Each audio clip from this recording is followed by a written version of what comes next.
नमस्कार. माझे नाव ऐश्वर्या दर्शन क्षीरसागर. मी तुमचं सगळ्यांचं स्वागत करत आहे आय कॅन ट्रेनिंग इन्स्टिट्यूटमध्ये. आपण माझ्याबरोबर पाहत आहात मंथन या परीक्षेचा अभ्यास. तर मागच्या लेक्चरमध्ये म्हणजेच मागच्या व्हिडिओमध्ये आपण पाहिलं मराठीचे काही प्रश्न, म्हणजेच मराठीचे उतारा, वाचन आणि कविता वाचन याच्यावरती आधारित प्रश्न. तर त्याचबरोबर आपण पाहिलं शब्दांच्या 4 महत्त्वाच्या जाती, ज्याच्यामध्ये नाम, विशेषण, सर्वनाम आणि क्रियापद. आता आपण थोडंसं पुढे जाऊया व्याकरणामध्ये आणि पाहूया पुढचा टॉपिक. तर पहिला आहे, आजचा पहिला टॉपिक आहे लिंग. तर लिंग जसं मराठीमध्ये शब्दांच्या जाती होत्या नाम आणि सर्वनाम. त्याच्यामध्ये आपण पाहत होतो नाममध्ये आपण जर मुलगा असेल तर तो, किंवा जर मुलगी असेल तर ती, या पद्धतीने सर्वनाम वापरत होतो. त्याचप्रमाणे पुढचा टॉपिक जो आहे आपला लिंग, तर ते जे आहे आपल्याला त्याच्यामध्ये हेच ठरवायचं आहे की पुरुष जातीचे नर आहे की स्त्री जातीची मादी आहे. तर ते एखाद्या नामावरून तर आपल्याला कळतंच की पुरुष जातीचं नर आहे की स्त्री जातीचं, पण आपल्याला त्याला म्हणायचं काय हे आपल्याला याच्यामध्ये कळणार आहे. तर ज्या नामावरून पुरुष जातीचा बोध होतो ते पुल्लिंग असते. म्हणजेच काय, तर आपण म्हणतो राम, अनय, आरुष, हे जी नावं आहेत ही जी आहेत ती पुल्लिंग का, तर त्याच्यावरून आपल्याला पुरुष जातीचा बोध होतोय. तर ज्या नामावरून स्त्री जातीचा बोध होतो तर ते स्त्रीलिंग असते. म्हणजेच काय, सीता हे जे आहे ते एका स्त्रीचे नाव असल्यामुळं त्याच्यावरनं स्त्रीलिंग हे होते. आता याच्यात अजून एक जे आहे, जे पुल्लिंग आहे ते तर आपल्याला माहिती आहे, स्त्रीलिंग माहिती आहे, पण या दोनही जातींचा बोध होत नाही. त्या तिसऱ्या जे आहे त्याला म्हणायचं नपुसक लिंग. म्हणजेच आपण पाहूया पुल्लिंग आणि स्त्रीलिंग ओळखायचं कसं. तर पुल्लिंगासाठी आपण ज्यावेळेस एखाद्या वस्तूला, एखाद्या सजीवाला, एखाद्या निर्जीवाला तो या सर्वनामाने संबोधतो त्यावेळेस ते पुल्लिंग असते. तर ती या सर्वनामाने ज्यावेळेस आपण संबोधतो तर ती स्त्रीलिंग असते. आणि तिसरं जे आहे तर ते आहे ते या शब्दाने ज्यावेळेस आपण एखाद्या शब्दाला, एखाद्या वस्तूला, निर्जीव सजीव व्यक्तीला संबोधतो त्यावेळेस ते होते नपुसक लिंग. तर आपण पाहूया त्याची काही उदाहरणे. काही पुल्लिंगी नामाचे स्त्रीलिंगी रूपे ठराविक पद्धतीने होतात. ती पाहूया कशी. म्हणजेच जर आपण म्हणतो की माळी माहीत असेल तुम्हाला, जो बागकाम करतो, तो जो पुरुष जातीतला माळी आहे, पण त्याची स्त्री जात मादी जी आहे ती कशी असेल, तर ती आहे माळीन. याच्यामध्येच देव, आपले देव आणि देवी, तरुण, तरुणी, कोकिळ, कोकिळा. आता हे थोडंसं वेगळं आहे. कोकिळ म्हणजेच काय की पुरुष जातीचा, आणि कोकिळा ही जी आहे ती स्त्री जातीची आली. शिक्षक, शिक्षिका, त्याच्यानंतर आपण पाहू शकतो चिमणा, चिमणी, हे तर आपल्याला माहीतच आहे. त्याच्यानंतर कोळी, कोळीन, गायक, गायिका, वाघ, वाघीण, बालक, बालिका, आजोबा, आजी. आता याच्यामध्ये जे आहे आजोबा वेगळं आलंय, आजी वेगळं आलंय. तर काही ठिकाणी पुल्लिंग रूप वेगळी असतात आणि स्त्रीलिंग रूप वेगळी असतात. तर तशीही काही उदाहरणं आहेत ती आपण पाहूया. काही नामांची स्त्रीलिंगी रूपे स्वतंत्रपणे होतात, जसं की आत्ता झालं आजोबा आणि आजी. तर ते कसं होतंय पाहूया. भाऊ, बहीण, उंट, सांडणी. उंट आणि सांडणी हे दोनही फरक आहेत. त्याच्यामध्ये आपण उंटचं वेगळं काही म्हणू शकत नाही. मोर जे आहे त्याचं आपण लांडोर म्हणतो. तर पुरुष, स्त्री. बैल जे आहे ते पुल्लिंगी आहे, गाय जे आहे ते स्त्रीलिंगी. त्याच्यानंतर दीर, जाऊ, नर, मादी, पुत्र, कन्या, हे पण दोनही वेगवेगळे शब्द आहेत. त्याच्यानंतर बोकड, शेळी, वडील, आई. हे जे आहे बोका, भाटी, मांजर. म्हणजेच काय, तर बोका म्हणजे पुरुष जातीमध्ये जी मांजर असते त्याला बोका म्हणलं जातं, आणि स्त्रीलिंगीमध्ये आपण मांजर किंवा भाटी हा शब्द वापरतो. हे खूप महत्त्वाचं आहे. त्याच्यानंतर नवरा, बायको. तर ही झाली पुल्लिंगी आणि स्त्रीलिंगी रूपे. तर आता आपण याची थोडीशी उदाहरणे पाहूया. तर प्रश्न आहे आपला, खालील शब्दांचे लिंग ओळखा. तर आपल्याला जर असा प्रश्न आला की लिंग ओळखा, तर त्याच्यासाठी आपण ते कसं ओळखायचं. तर ज्यावेळी ते एक जे नाम आहे ते नाम उच्चारताना आपण तो, ती, ते या तिन्हीपैकी कोणते सर्वनाम वापरतोय त्याच्यावरून आपण त्याचं लिंग ठरवू शकतो. आता आपण म्हणताना म्हणतो वासरू, पण ते वासरू म्हणजेच काय, आपण इथे वापरलंय ते, म्हणून हे झालं नपुसकलिंग. त्याच्यानंतर ना दुसरं उदाहरण पाहूया. बाटली. आता आपण म्हणतो मला पाण्याची बाटली दे, पण ती पाण्याची बाटली होतं, तो पाण्याची बाटली होत नाही. म्हणजेच इथे काय होतंय, ती म्हणजे बाटली ही काय झाली, स्त्रीलिंगी झाली. त्याच्यानंतर ना आपण पाहतोय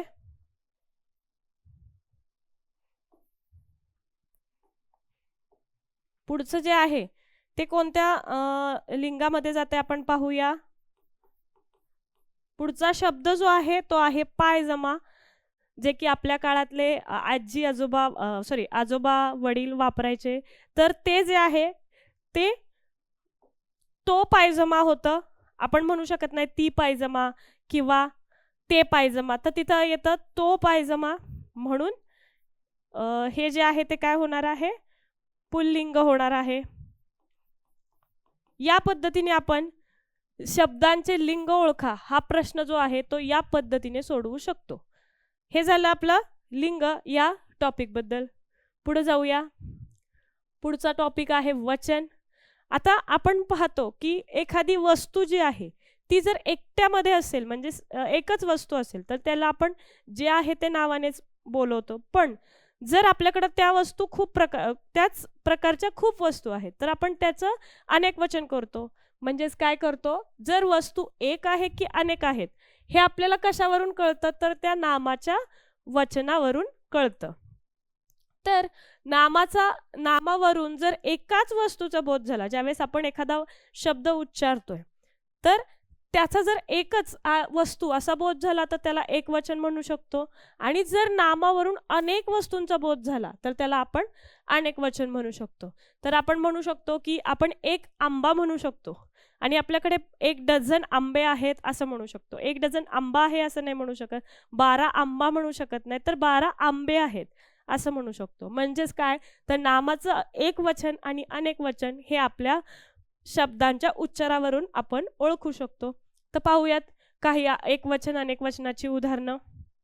जसं मी तुम्हाला आत्ताच सांगितलं, आंबा आंबे, मासा मासे, मळा मळे, घोडा घोडे. तसंच प्रत्येक ठिकाणी होणार आहे. पण काही शब्दांमध्ये अनेक वचन हे थोडंसं वेगळं असतं. तर वेगळं काय असतं, तर आपण म्हणतोय विजेची एक तार आहे, पण त्या जर खूप साऱ्या असतील तर त्या विजेच्या तारा आहेत. त्याच्यानंतर नदी, एक नदी आहे तर त्या अनेक नद्या आहेत. बहीण बहिणी. त्याच्यानंतर आपण पाहू शकतो रजई, हा एक वेगळा शब्द आहे. तर रजईचं आपण रजई ए करू शकत नाही, तर रजई या होतं. त्याच्यानंतर आहे चूक चुका.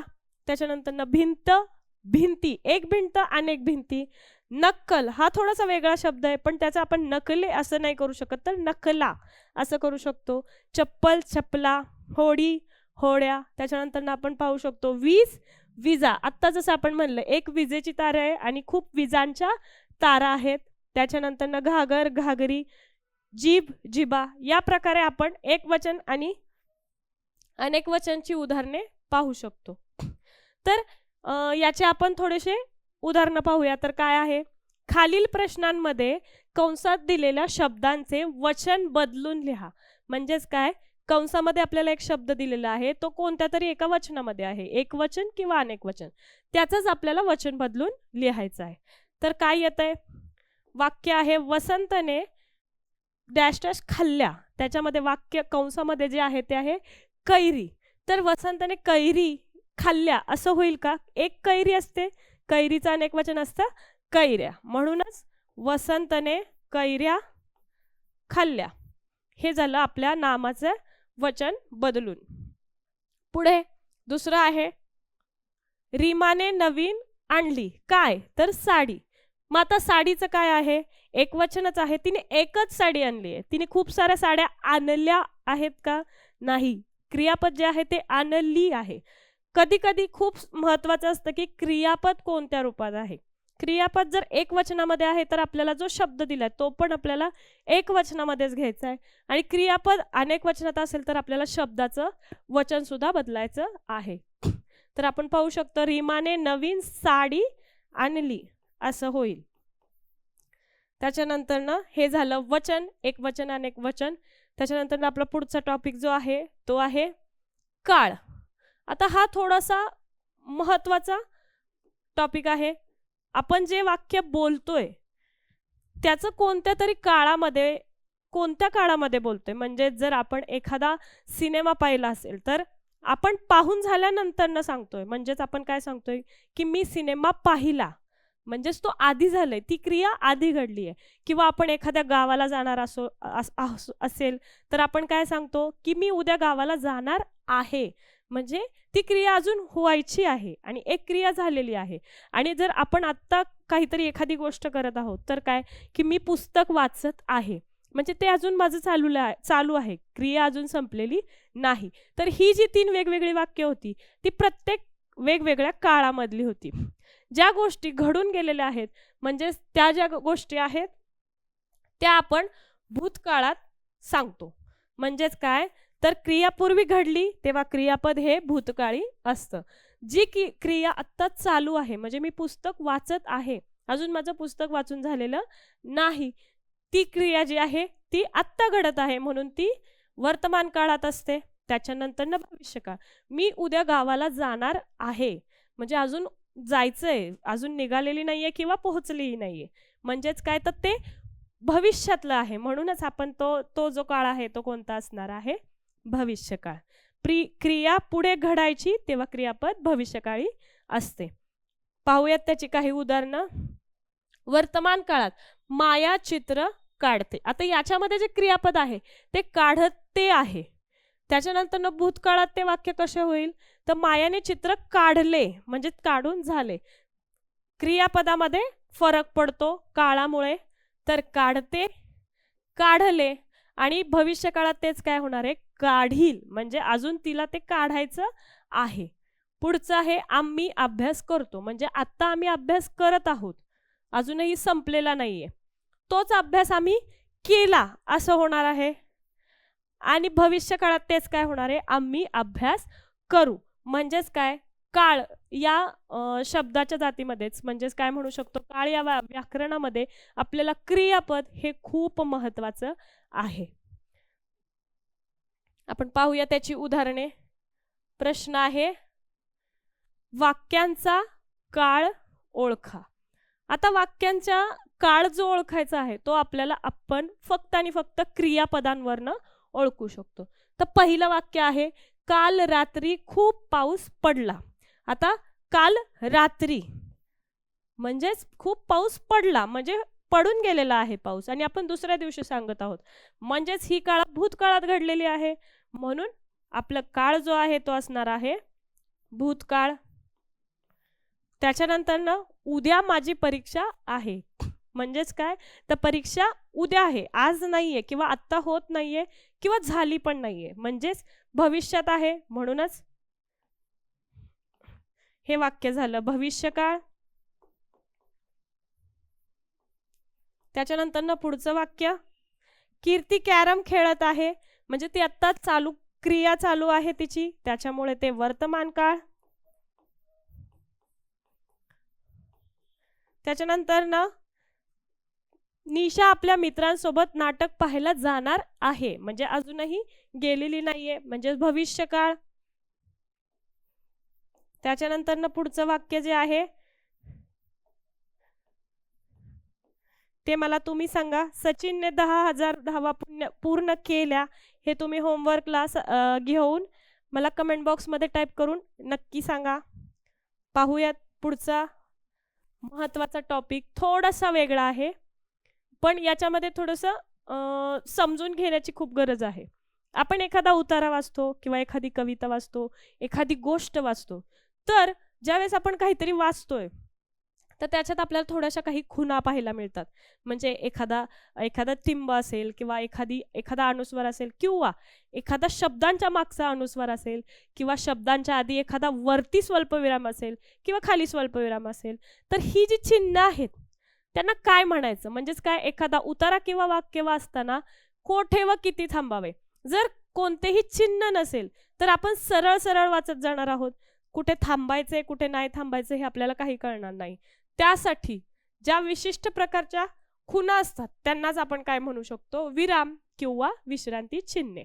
तर त्यातलं पहिलं जे आहे ते आहे पूर्णविराम. म्हणजेच आपण जो टिंब दिला जातो तो आहे पूर्णविराम. वाक्य पूर्ण झालं आहे म्हणजेच काय की रमेश शाळेत गेला, रमेश शाळेत जाऊन बसला, रमेश अभ्यास करत आहे.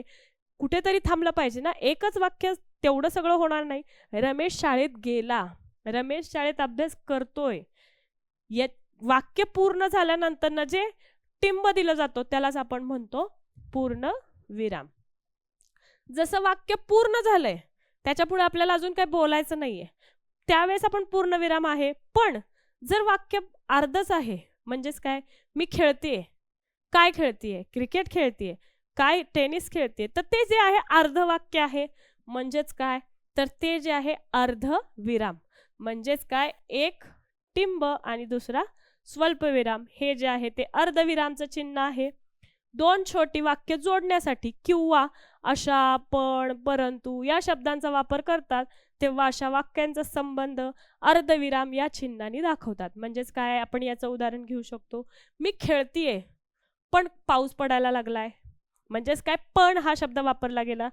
म्हणजेच काय अर्धविराम कुठे येणार आहे, मी खेळतीये पण पाऊस पडत आहे.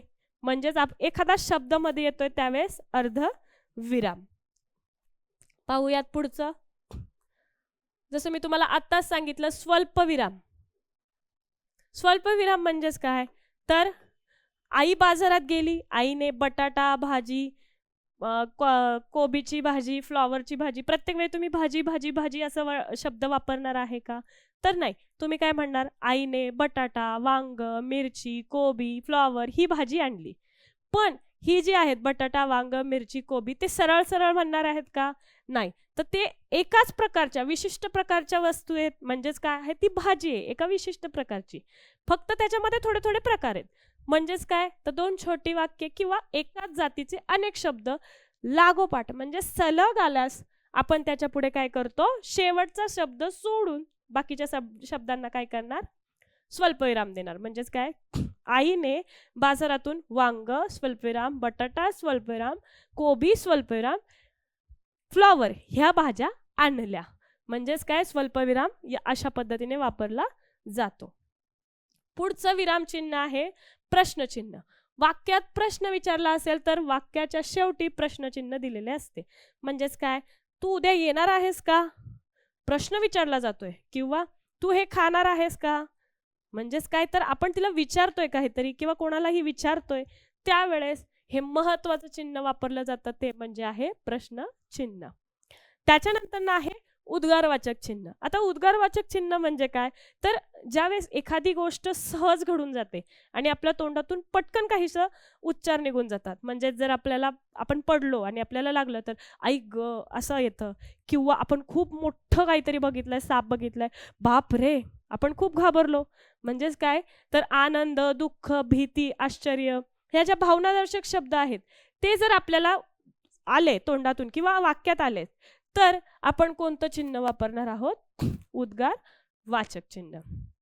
आता अवतरण चिन्ह. आता अवतरण चिन्हामध्ये दोन प्रकार आहेत. एक आहे की एकेरी अवतरण चिन्ह आणि दुसरं आहे दुहेरी अवतरण चिन्ह. एकेरी म्हणजेच काय तर जो वरचा स्वल्पविराम आहे तो एकच असतो आणि दुहेरी म्हणजेच काय तर दोन स्वल्पविराम एका वेळी वाक्य पूर्ण आणि या दोन्हीच्या मध्ये जे असतं ते वाक्य असतं.